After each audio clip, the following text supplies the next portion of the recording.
What's up, y'all? Welcome back to the BSFR podcast. It's your host, Ari, Angel, and Dana. And today, y'all, the topic we are discussing is confrontation. First of all, have y'all even been in any confrontational situations recently, and were they productive? Yes. Yes. Tell me Multiple. about it. I want to hear more. I absolutely have had some recent confrontation. And what happened was, I think the intention was so great. It was amazing, open communication. But I think in the situation, it was inflated by a lot of external factors, which led to the confrontation because I didn't even know we was having the confrontation. And myself, I'm playing. They called me. They was like, "Okay, you come sit with us." And I was like, "Oh, am I in trouble?" They're like, I said, "Oh, I'm actually in trouble." Wait a minute. So, but it led to a conversation, and the end result was good. But that was a conversation that caught me completely out of left field. Like it came out of nowhere to me anyway. So, but yeah, that was the most recent confrontation that I had. That I was like, "Amen." But I learned a lot. I did. That's good. Yeah. I would say, recently I had a conversation that I typically would avoid because I have a thing of we discussed it in previous videos, like people pleasing or assuming for other people, so I don't actually say what I'm feeling and thinking and Mm. articulating my thoughts and stuff because I can already presume the outcome of it, so I won't have it. But there was a recent conversation I had with a associate of mine, and I pretty much just told them like straight up, like, we've never been friends. Like, you know what I'm saying? Like, we've genuinely never been friends. I've been cordial. I've been nice. I say hi. I say this. But what I value as a friend, you've never brought that. But I've been a good friend to you. And it wasn't reciprocated. And I was just able to be honest and tell this girl, like, this is what I've been feeling. This is what you've done to me. And I went back from, like, if it was kindergarten to whatever, I really went back. And besides doing the thing that I say, like, well, I'm over, it's not a big deal, I don't need to talk about it, like, it happened, you did it, it is what it is, I actually just was able to get it out, get it literally out, and I could feel this weight come off. And it was so productive because not only did I get to free myself from so much unforgiveness and bitterness, it also have the conversation where everybody was assuming that me and this girl were no longer friends because I'm just jealous, she made it in life, or she got this, she's married now and she got this. It was like no, it was because when I needed you, or when you needed me, I showed up unprovoked and provoked, and when I needed you, you were nowhere to be found. And that's not what I value in a friendship. As well as being able to hear her side of the story, that's like, well, I thought this because I had showed up in this way. And I'm like, yeah, no, baby. And I don't think you understand, like, you invited me on a trip as your last resort didn't equal you inviting me as a genuine friend. That's like,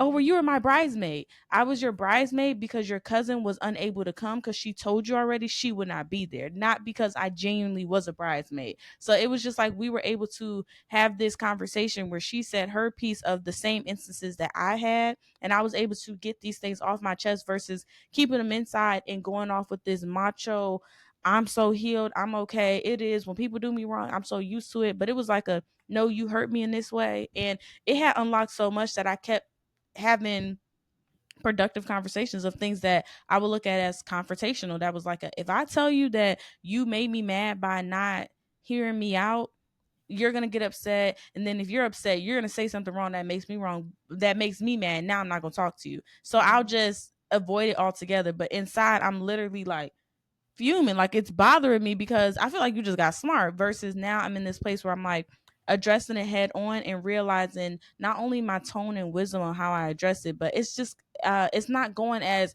chaotic as I've assumed. Like it's not as bad. Nobody dropped a video about me. Nobody, called a family meeting and said Aries a bad person. Nobody jumped in my face. I didn't have to get in a fight. Nothing happened. It was just people got to say their parts of the story, and then we still got to leave the conversation with peace of knowing, like, I don't now have to act like we're the best of friends now. Cause I'll have a conversation like, Angel, you made me mad. And then feel like we got to be best of friends now because, well, there's no reason for us not to be best of friends. But it's like, no, like this boundary is still here, but there's no more bitterness and there's no more like anger with it. So that was my last like confrontational conversation that was like very, very, very productive. I think I had my last confrontation, everything you just said. was I was avoiding confrontation. I hate confrontation. It's not my favorite thing in the world. I hate it because when I get into confrontation, I either go extreme or I go nothing. Period. And the last conversation we had, actually, you was in it, and she called me out on my stuff. But we were having a conversation with another person, and I was like, I gave up on the conversation. I'm like, I don't want to talk about it. I just don't want to talk. Period. And Ari called me on my stuff, like, girl, don't say that, blah blah. Like, she called me on my stuff, and it was facts. It was full facts. And I think for myself, I avoid it, but I don't think that's necessarily a good thing because I end up avoiding conversations that need to be had, or avoiding conversations that need to be had, and it ends up creating. I end up bubbling up and building up, and I end up exploding on people, and that's worse than having the actual confrontation in the first place. And so yeah, I think that confrontation that we had, that conversation, it ended up being productive. It ended up being with the consensus of me realizing, like, no, I might or might not have been, possibly wrong, and that I could do better in that relationship. And so that's what I have. But I think for people who are, I just don't like confrontation. I don't like drama. You could just be avoidant of having actual conversations you need to have. And I think I think there's a that's a balance. good. I think it's a good. Sorry, No, it's fine. sorry. I heard a break and I was like, oh, I really thought she was the end. And you said something. That's when I was like, oh my bad. Sorry. Um. Amen.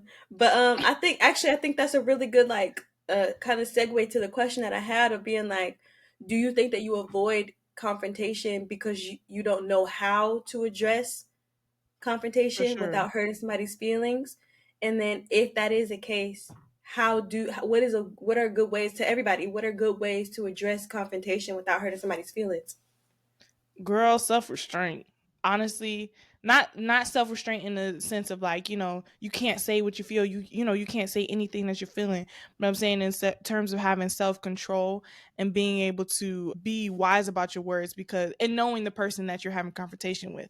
Because if confrontation with my mom is not the same as confrontation with my sister, you know what I'm saying? So I know that certain words or certain ways I talk to my sister is not the same way I'm going to talk to my mom. So just really understanding who you're talking to and having self control, because we all know sometimes loose lips just be yapping. And that's why I kind of avoided confrontation before, because I wasn't being considerate of other people and who I was talking to, and I would just, when I would go in, it would just, I'll be going in, no care of how they felt, no care of who they are, of even if I was wrong. So really self control and taking self assessment. Like, ma'am, listening too. Ooh, it's a good one. Listening. That's something I'm trying to practice right now. My listening, as we know, is a little bit shaky. So that's something I'm working on, because that's very important. Because you could be literally only hearing yourself and talking to hear yourself. So, yeah. Just real quick, you sometimes you is so funny to me, bro. Talk about yeah, yeah, yeah, yeah, yeah, yeah. Like what? I was trying so I had to really put a cap on that because I was really about to bust out laughing. Because what? Because she was being so serious and just flowing. Oh, But I didn't even realize. to circle back to your question, Dana, when you were saying like for me when it comes down to uh I was dang, I was trying to think of your question, I forgot it, but I believe my answer is you have to I for myself when it comes down to a conversation, I've been really being into practice of course, prayer, but really talking out amongst myself. What is it that I'm actually feeling? Mm, Because what happens is when I get in a confrontation, I don't actually address the root of the issue. I'm addressing the tree versus the root, which was the root is you hurt me because I wanted to be your friend and you didn't be a friend back. And this hurt it even more because people keep coming into my life saying, I'm your friend, but then don't show up in this way. And mm, then this makes me mad because this is why. And then people take my the way that I treat you as a friend and stuff as if I'm this mean person, and then there's this reputation and this label around me of just I'm so selfish, I'm this, I'm that. And it's like really talking myself down to the root, and also asking myself what is it that you want out of this conversation. Like when I'm having this conversation, it changed a lot of my tone and the way I went about it, because using somebody, I'll use a male versus me in platonic relationships. My conversation with you, my agenda was to make sure that you left this conversation understanding how slow you was, understanding what you just lost, and literally walking away with just, I wanted you to walk away like just messed up, like yeah, like that was my whole point, like oh yeah, like, and honestly, you Why? don't take care. Again, that's why I'm in therapy. These were very toxic traits, but this was something that was like with confrontation, that was just like a, when we having this conversation, it's like a no, because I need him to understand, like, he got me messed up. And so my point, everything that I was saying in this conversation was to hurt, that it wasn't even allowing the conversation to even come out productive, because it's like, you don't even want this conversation to be productive, you just want him to know that he got you messed up. You know what I'm saying? You want him to feel how you feel in this moment. And so you're going to belittle, you're going to, like the way that my mouth can get, if you let me just open up, I can break it down. You know what I'm saying? Like I'm going to break it down into pieces, where I've had conversations with folks later that was like, dang, after we talked, I really like had no choice to get my life together. Like I've sat in conversations just like yeah, we're never going to be together because you look like you're never going to leave this city, but that's okay. And I really wish you the best, but I just see way more for myself. Literal conversations. And it's just like, okay. But my whole point of the conversation was I wanted you to Hey, know God. that you had a chance to, you know what I'm saying? Like, you had a chance to have this other conversations of like, hey, you know what I'm saying? You seem like a good guy, but not the guy for me, because my man is an actual man. You're still learning, and that's okay. Like I'm giving, but it was very just wrong, like very wrong. So for myself, I had to really articulate, like, what are my feelings, versus like, you want him to hurt because he hurt you, but what did he do that hurt you? You do not need to mention his mama and how she in the same house that she raised you in and ain't even own it. Like, you know what I'm saying? You don't need to break him down. Like, this is very specific stuff. This is very you don't need detailed. to you don't need to break him Amen. down. Okay. Amen. So Me, I don't really like confrontation, and I'm also not. Okay, listen to you, Ari. It's making this like it. Correct me if I'm wrong, but it sounds like your intention was to harm in the Yes. confrontation. I don't in confrontations that I've had, that's not my goal. And if anything, I will refrain because I realize of the effect that what I'm could or about to say could have this effect on you. So I prefer not to say it. And so I prefer to bear the brunt of whatever the confrontation is, even though you're not making no sense. Sorry, excuse me. It's okay. But That was when that Robert. happens, huh? I said that was Robert. Amen. But when that happens, when conversation happens, a lot of times I will choose not to say anything for the sake of the other person, and not because I have a malicious intent. Sometimes they just aren't ready to absorb the truth. Like it's not time for them to hear that yet, or they need to come to a an understanding themselves, or I'm not in a position to actually say it even though I'm right. Does that make sense? Like I've had quote unquote confrontations with leadership, and you're like, this makes no sense. It's not my place right now to almost correct you, even though you make no sense. You know what I'm saying? And this is not just one person. This has happened. You know, leadership could be your job. Leadership can be serving if you're at church. Leadership can be Your older parent. sisters. Leadership can be your parents, especially. You know what I mean? Like any position. So this has happened 17 million times. Like we used to stay in family meetings where you like the dishes. This is what we're talking about. The dishes. You know what I but mean? you mad Like, about something else. huh? You see what I'm saying? Like, No. but okay, but you know what I mean? Like, you'd be like choosing not to say anything for the sake of peace. And a lot of times it's not even because I don't know how to articulate myself. It's because if I articulate myself, I do it so well, you're gonna end up hurt just because you don't know how to articulate yourself. So now you're gonna be petty. And so now I don't really like pettiness. I really don't. It's also in the blood. So I don't even sometimes be realizing that I be petty because I'm just like, I'm just gonna stop. That's petty. You know what I mean? Like we're just not gonna talk about this. It's a little petty. It's also the mature thing sometimes, but you know what I mean? But yeah, confrontation is a thing. But I know to healthily address confrontations, sometimes it requires me to be quiet. Mm.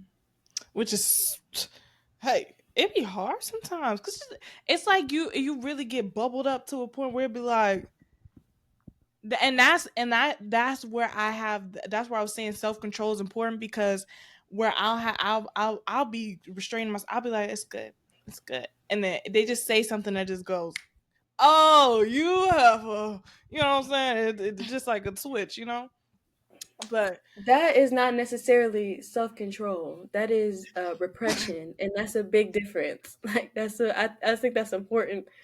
To repress your feelings or your words is not self-control. well, how do I, like, that's the thing. I'm trying to learn how to properly articulate myself where I can Uh-huh. express what I'm feeling. But no, but even then, it just be certain conversations with certain people where it'd be like, no matter what you say, no matter what conversation we have, that, or accountability that is taken, this person will not get it, this person will not understand, and this person will not be able to end this conversation productively if But there's that's the no point. result. That's what I've Mhm. learned at this point of when you we're talking about a healthy conversation, even with someone who's not in a healthy place. Our frustration don't all our the frustration comes from they just don't get it versus did you once you get what you supposed to get out and you did it maturely, you did it with wisdom, you did it with Mm-hmm. discernment, you did it with all of these things. Like it's just like it's just like when we give out a message about God. It's like we said it, it's gonna do what it's supposed to do to penetrate. Sometimes it hit later. I mean, a good example is just what just happened. We had a whole conversation, Mm-hmm. and it took days later a whole sermon to be made. You know what I'm Mm-hmm. saying? That was just like a, hey, I actually get your point now. But being able to communicate with someone that's like a, hey, you hurt me, you're wrong. You know, this is how it made me feel, and that person is like, it's like that's where the back and forth goes. It's like a, no, you need to understand my point, and they're like, no, you need to understand my point. Versus when we are having a conversation, it's a two-way street of I said my piece, but let me listen to you. Okay, Mm-hmm. we can agree to disagree. The frustration, like from what you were just saying, is just like a, and they just don't get it. They just not Mm-hmm. understand it. They just not this, and it's like a, but that's not your job to make them get it, make them click. Your Mm-hmm. job is to be able to articulate your part so that way there's no gaps of, well, I didn't know, but they've Mm-hmm. known because you've communicated effectively. Like, Mm-hmm. no, like I don't like when put toothpaste in the sink. Mm-hmm. Like that, I like hate it. just using that as an example. That Dana, was you made a good. face. What that face was about? You didn't agree. I think there's confrontation that doesn't make any sense, right? Because if what is the goal of a confrontation? You just want to say how you feeling, you know what I mean? Which is why a lot of the times the healthiest decision in a confrontation is to not say anything, right? Sometimes to bear the brunt of it, because then it becomes a bigger thing. Because confrontation already has such a negative connotation, or like a negative connection, where people think automatically, oh, it's like an argument, oh, we're butting Mm-hmm. heads type of thing. But in my mind, confrontation is supposed to be about two differing or opposing viewpoints or people coming together to have a head-on conversation, meaning we're just being upfront about this conversation, to have a goal or end result that is beneficial to the both of us, a compromise, if you will. But a lot of times confrontation is pointless. You just want to say how you feel because you feel like it needs to be said right then, but that isn't always productive or healthy, right? Because there is a communication that is unhealthy, right? Good communication is important. Good emphasis on good communication is important, but you just communicated everything that's wrong with you. If you have insecurities and you're always communicating these insecurities, which is why somebody will be like, let me go through your phone. They're communicating. They are communicating. They're saying what they need to say. That is a confrontation. It is not good communication. It is not good confrontation. Mm-hmm. You're insecure. You know what I'm saying? And you're meeting me with this, you're confronting me with this insecurity, expecting me, what other responses and defensiveness am I supposed to give? Right? Because if I am cheating, I'm definitely defensive. If I'm not cheating, I'm also going to be defensive, because why do you think I'm cheating? You see what I'm saying? So that what Yeah. way, how was I supposed to meet that? Right? And I think the thing that needs to happen is the viewpoint or the perspective that we have, or the understanding really that we have about what confrontation is. Because what purpose does it serve to even voice that? What purpose does it serve to even have that communication with somebody who doesn't understand you? Mm. it's you are the one who doesn't make sense, right? Because if you know that they weren't going to understand you, if you know that they're consistently like this, and you know that it's going to take them days or da da da to get to that point, why let them take the days? Us having this conversation is not going to get you there any quicker. You have to go through your own process because that's the way that you have decided to do it. But it makes no sense. There's no such thing as bad communication. What about when people confront you and it's like you can't really get out of the conversation? Well, no, I guess we kind of explained that already. Like I'm gonna sometimes, tell you the truth. There's no conversation you can't get out of. Now, some conversations do require a little bit more craftiness to get out of, but a lot of times that craftiness, depending on the person and on some personal experiences of mine, you get out of a situation when people feel like they're talking to themselves. Stop talking to them. Stop commenting back. Like if you're met with a person, let's say, let's use the example of a husband. Okay, since we're all women, let's use that example. You go, I'm married to this man. He has an issue with me, but right now he's not in the space where he's actually wanting to communicate. He just wants to kind of vent because I did something or something happened that made him feel a certain way, and he wants to get that off his chest. His goal is not to be heard. His goal, you just want to push this. You just want to say what you want to say. Okay, I, being a good wife, I can sit here and listen to you and mean it. I really want this to be fixed, right? But if I gauge him and I go, okay, he's not there right now. He just wants this to happen right now. Okay. What I can do is sit there and be supportive in my presence, not necessarily in my words. That makes sense. Okay. No, I completely understand what you're saying. Yeah. No, I get it. I mean, I would feel the same way too, right? He's like, hey man, cause how you gonna yell at you gonna be mad that we're not arguing? You see what I'm saying? So okay, he's gonna calm down eventually because the conversation's going nowhere. You know what I'm saying? Technically, it's going nowhere. Then you come back later, you gauge him again, you go, okay, he's in a better mood right now. He's still feeling the effects of this conversation, whatever it is, but right now he's more pliable. We can actually have a conversation, you know? And so you go, okay, now you start to give your input. Now you start to give ideas. Now you start to actually have the conversation that he wanted to have now that he's more receptive, right? If he never gets to the point of reception, you just never have the conversation. Once that is dead, it's dead, right? Let it be dead. Let it stay dead. Don't bring back up something. Don't beat a dead horse. Don't bring back up something that they're not ready to hear about. If their time is going to come where they're going to understand it, let that time come. That's good. Does That's that answer I the good. think I'm question? good at that. I think I'm good at that No, sometimes. Still working on it. no. I think I am. Heaven. Oh, I'm not gonna do this What do you today. mean? No, I don't think so. Why? How so? I don't I think think so. I think when certain conversations, I'm able to. Yeah, I see. Okay, I see the mistake. I see where I'm I don't lacking. think so. Okay, I retract my statement. Move on. She said it was the instant like no, I would say I am. You're not. No, I would no. Honestly. Like, okay. And we are using wisdom to not make this a confrontation and go, That's what it sounded No, like. see, It I don't sounds like think so. a lot of wisdom, even just down to how you were positioning yourself to Mm-hmm. okay, so besides somebody listening and you know that they don't make no sense in there and look like That's what I Right. Fix realized your I go through. face. Fix your face. versus like Fix your a face. and me working on the because what I do the uh-huh No, you go exaggerate. really It's like my right face it's goes just dead and Ari goes,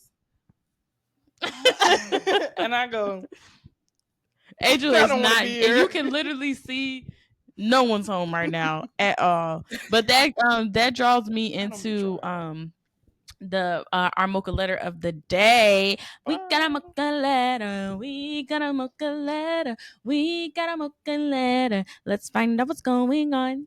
Tea.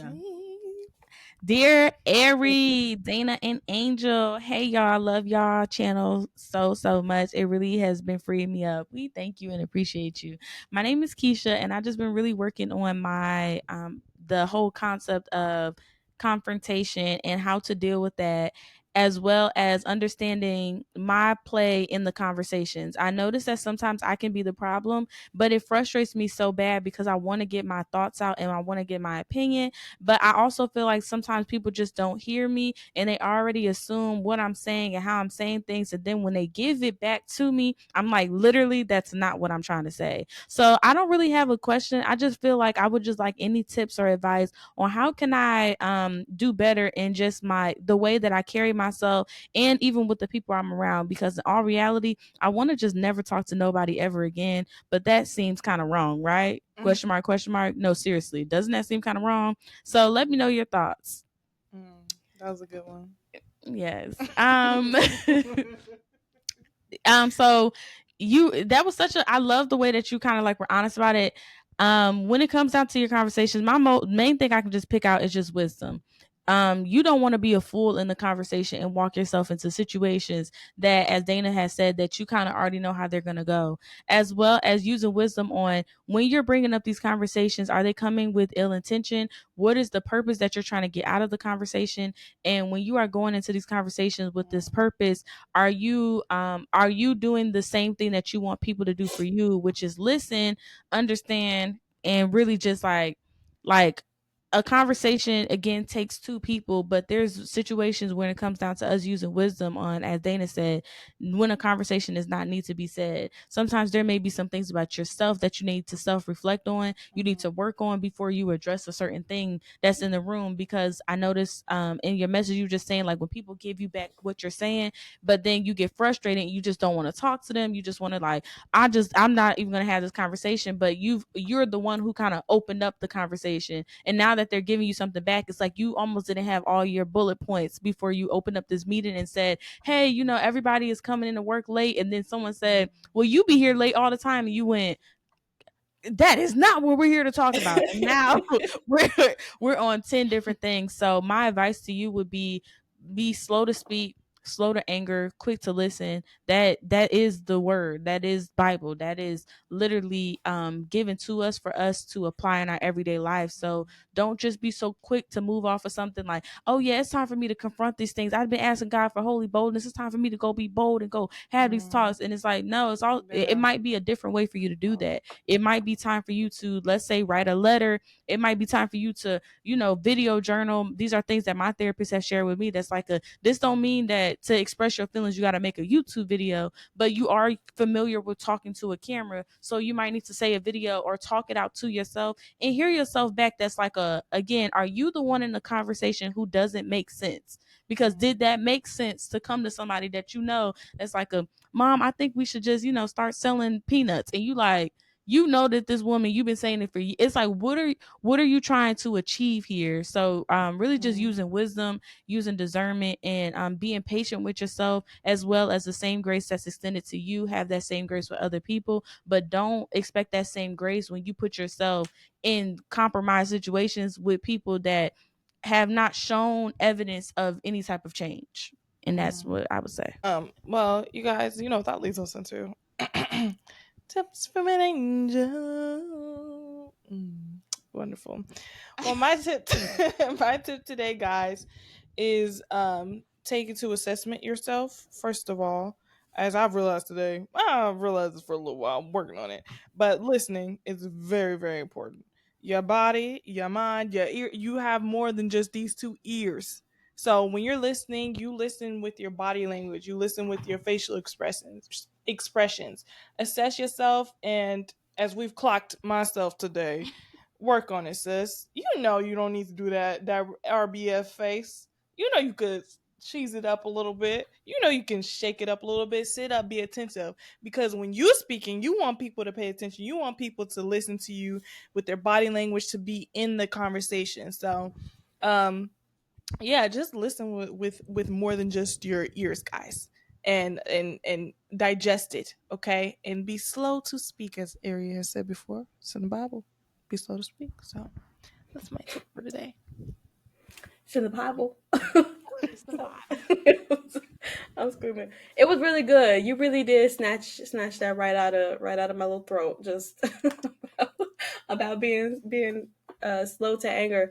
I just think it's important to note that The only one who has a right to judgment or who has a right to anger is God, right? And if he dealt with us in the way that we want to deal with other people, if he dealt with us head on, again, him being the only one who has truly been sinned against, him being the only one who has truly been forgotten, him being the only one who is righteous enough to truly judge somebody. If we deal with people in that way, then we set a standard for the way that we would like God to deal with us, Mm. right? And I don't want that. I don't want his judgment. He can keep that, honey. Love me. Oh, Love me. You let's know what talk I'm about saying? Be that wrath he merciful unto got. me. Yeah, but it talks about he who is wise wins a friend, and so that doesn't just mean that this person has to be super close to you and now y'all are besties.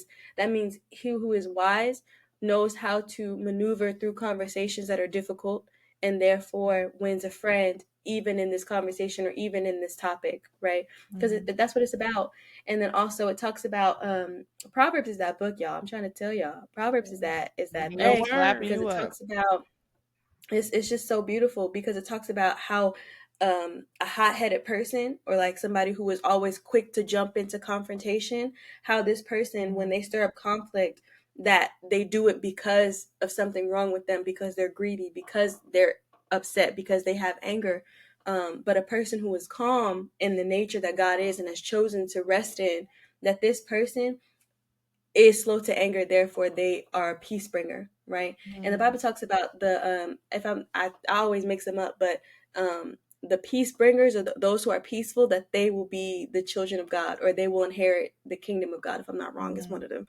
But they get something for being peaceful, right? Because what you're embodying is the body or the nature, the character of God, the character of Christ, being the Prince of Peace. That makes sense. Yeah. So He has to reward you for um, manifesting his character. Yeah. So just be calm, be mild tempered, be soft, be gentle, be very demure, but always be so for real.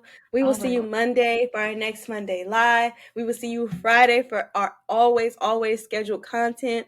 Make sure you are sharing the content. Make sure you are giving us topics. We want to see you in the comments. Sound off. Let us know. Be so for real. Tell us if we're not being so for real. Did you disagree with us at any point in the conversation? Please drop that in the comments also. Make sure you are subscribed to the channel and make sure you drop that like while you're down there checking. But we Mm. will see you soon. We love you. Until next time. Then you'll I'm be joining so more. for real.